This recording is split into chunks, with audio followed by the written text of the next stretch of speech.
Hello and welcome to Play by Ear and Improvise.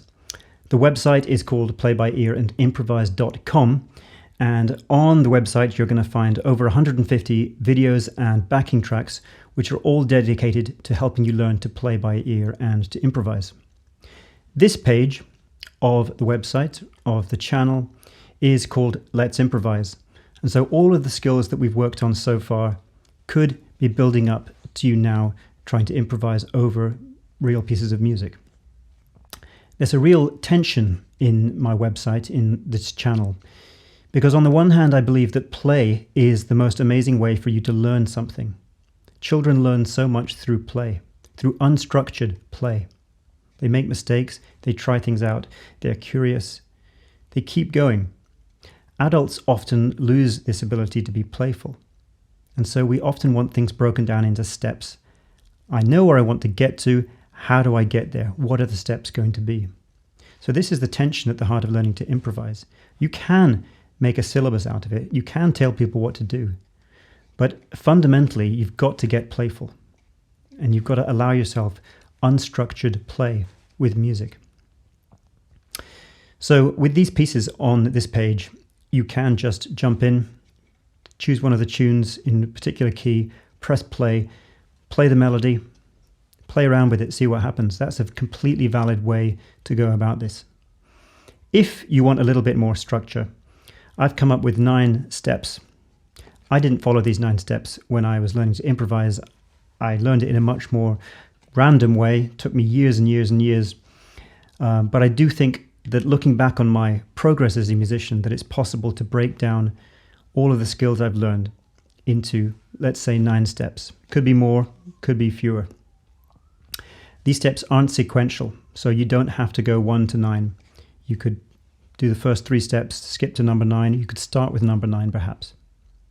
So what are these steps?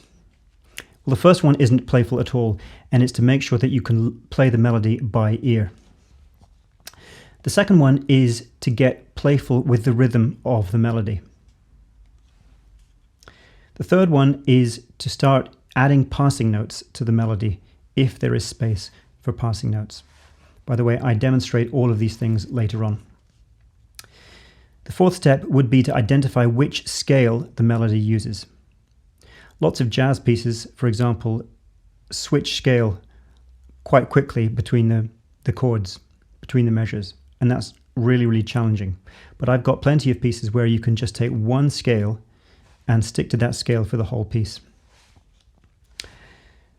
Fifth step would be to think about chromaticism.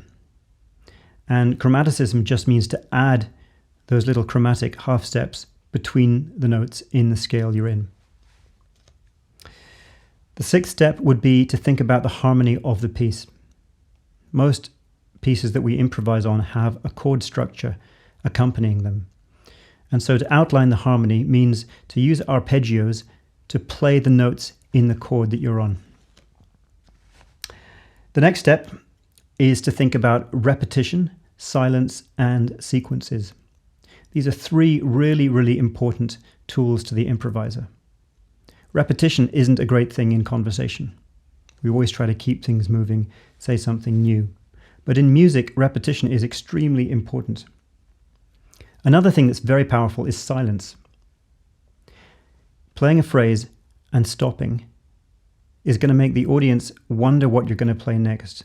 And the more you can use silence, mystery in a sense, the better. The last thing in this step is sequences. A sequence is when you play a phrase and then you play it again, but in a different way, usually a step higher or a step lower. Then we've got rhythm. So you can think about all the different rhythmic things you can do in your improvising. Instead of just playing quavers or eighth notes a lot of the time, you can use triplets, you can use longer notes, you can play notes across the bar line. There's so much you can do with rhythm. And finally, I suggest that you explore the timbral qualities of your instrument. So what can you do with your cello? What can you do on the flute that's unique to the flute, or the clarinet? These things will be things like alternate fingerings, bending notes, maybe singing and playing, maybe growling, slides if you play the trombone. Each instrument has got its own repertoire of alternative sonorities, and it's a great thing to explore what your particular instrument can do. I'm going to give you a brief example now of how you could improvise over Mary Had a Little Lamb and then Autumn Leaves. And with each piece, I'm going to go through the 9 steps so that you can see what it would sound like to start with the melody, to start getting playful with the rhythm of the melody, and so on.